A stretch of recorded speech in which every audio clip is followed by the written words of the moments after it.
Bentar guys, saya belum puas mandanginnya. Cakep banget, kayak pramugari Batuk Air.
Halo teman-teman, WhatsApp apa kabar? Akhirnya PC ini jadi juga ya.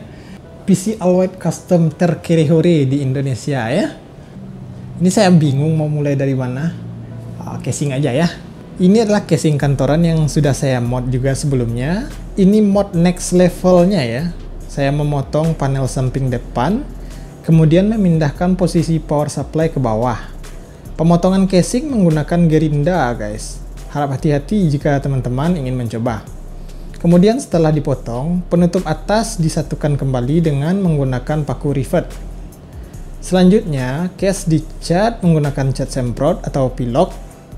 Bagian yang berwarna gelap ditutupi dulu dengan cat warna primer. Kemudian setelah kering sempurna ditambah dengan cat putih 2-3 lapisan. Menggunakan cat semprot sebaiknya berlapis tipis guys. Kalau langsung disemprot tebal, nanti cat bakalan numpuk di beberapa titik atau menimbulkan gelembung udara. Casing ini tidak bisa dipaksakan untuk membuat lubang-lubang baut guys. Jadi saya membuat lubang-lubang untuk kabel tis saja, untuk pemasangan storage dan fan. Nah, yang kebelet kabel tis, nih puas-puasin dah. Di sini banyak. Ngomong-ngomong soal fan, di sini saya menggunakan Enermax Lepa Chopper White. Semuanya X-House teman-teman. Fan ini pola LED-nya bagus, tapi ini sayangnya fan-nya polanya nggak kompak teman-teman. Suka-suka dia aja, soliter gitu ya. Dan ini fan-nya kurang silent begitu.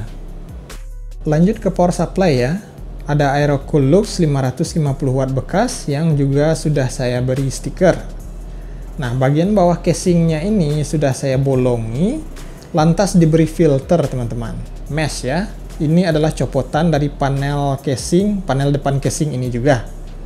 Nah, di sini saya ikat saja dengan kawat. Kemudian untuk menopang power supply-nya, saya menggunakan potongan kayu saja yang diberi double tap. Nah, dua untaian kabel power supply yang tidak terpakai itu bisa dilipat dan disembunyikan di belakang pada celah di bawah mobo. Sehingga HDD dan SSD yang mana juga sudah saya putihkan dengan kombinasi cat dan stiker, itu punya cukup ruang untuk kabel SATA dan SATA power dari power supply. Untuk penutup kabel, di sini saya menggunakan cover PSU rusak yang kebetulan cukup pas ukurannya. Tinggal sedikit diukur di mana garis pemotongannya, dipotong, dibengkokkan, dan diberi stiker juga. Lalu tentu saja ada akrilik yang telah dipesan sesuai dengan ukuran casing yang baru. Kali ini saya menggunakan akrilik transparan.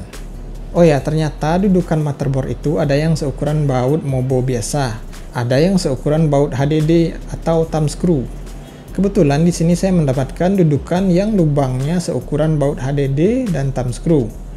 Celah yang dihasilkan oleh dudukan ternyata cukup lebar dan bagus untuk airflow casing. Kita beralih ke jeroannya teman-teman. Yang pertama di sini ada mobo legendaris Asus G41 yang telah saya pasangi baju. Tutorial lengkapnya sudah saya buat video terpisah ya guys. Link in description. Kemudian mobo ini juga sudah saya modif BIOS-nya agar prosesor Xeon L5420 bisa diinstal Windows 10 dan bekerja dengan lebih stabil. Ngomong-ngomong soal Xeon L5420 yang konon katanya setara Qi 9550, ternyata salah ya. Di clock default tanpa overclock itu L5420 masih kalah dari Qi 9550. Kalau kita overclock ini ke 3 GHz atau lebih, itu mungkin baru setara ya. Satu kelebihan dari Xeon ini adalah hemat daya, TDP-nya 50 watt saja, dan adem pastinya. Untuk heatsinknya saya menggunakan ALSI AM90 4 pipa.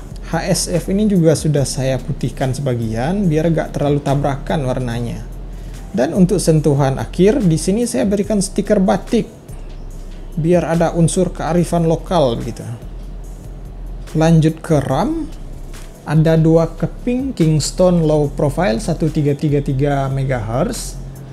2x4 GB teman-teman. Sebenarnya saya pingin bikin heatsink customnya begitu, tapi ternyata susah. Saya mesti belajar lebih dulu teman-teman.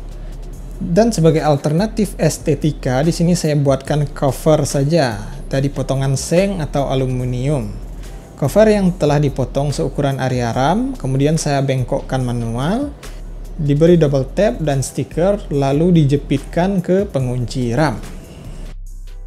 Oke, lalu ada VGA kesayangan ya, Asus RX 460 2GB. Saya sempat putus asa guys, gimana cara pasangnya. Saya baru sadar ternyata slot PCIe VGA Mobo ini itu mulai dari expansion nomor 2, sehingga VGA bentrok dengan power supply.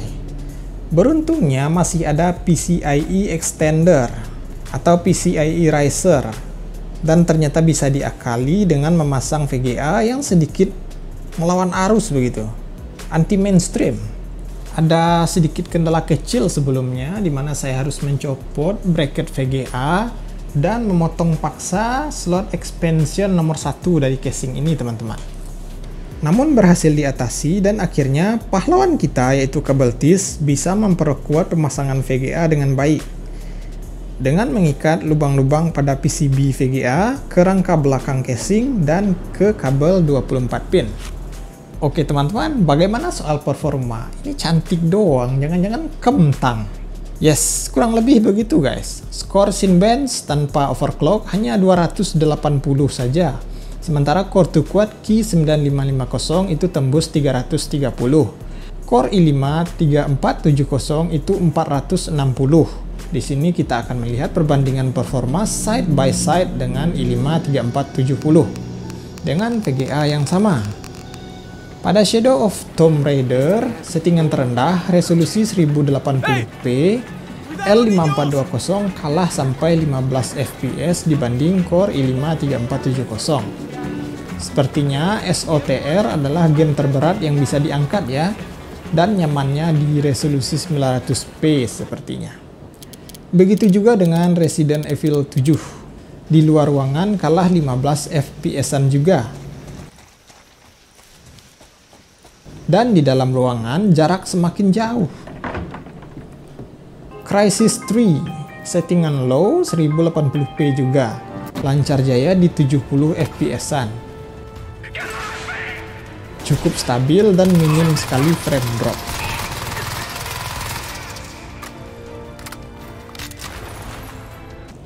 Selanjutnya Outlast 2 di settingan low juga. Sedikit lebih berat ternyata dibanding Crysis 3.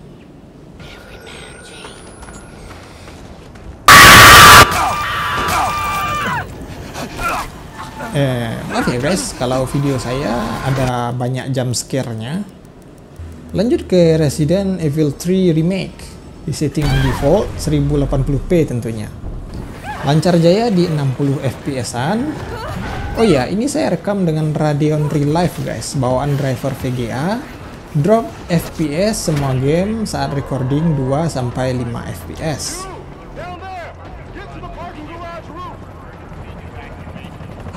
Selanjutnya game yang saya tidak pernah sempat mainkan, GTA 5. Rata tengah 1080p.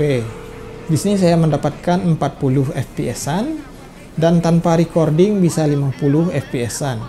Harus disetting terendah agar tembus 60 fps sepertinya.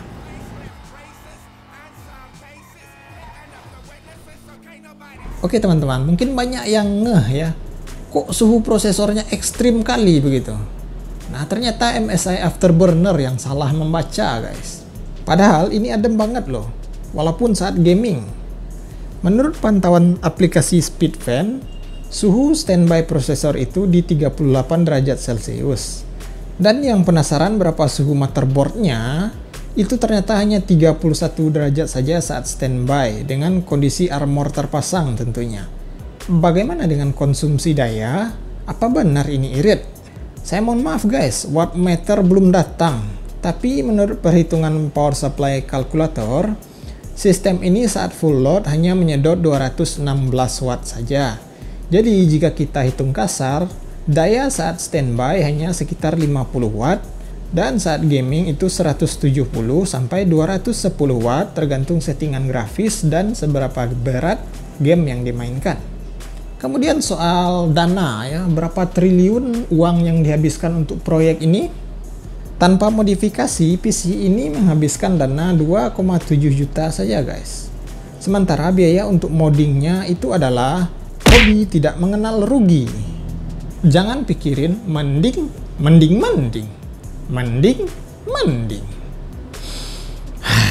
Capek juga baca teks guys.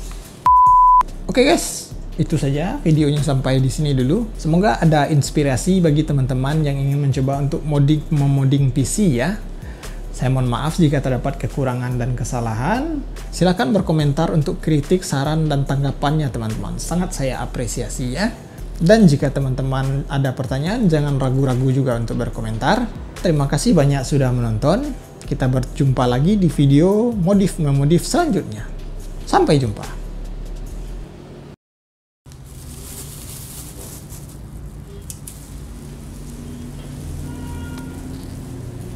Onde mande, yo sulap.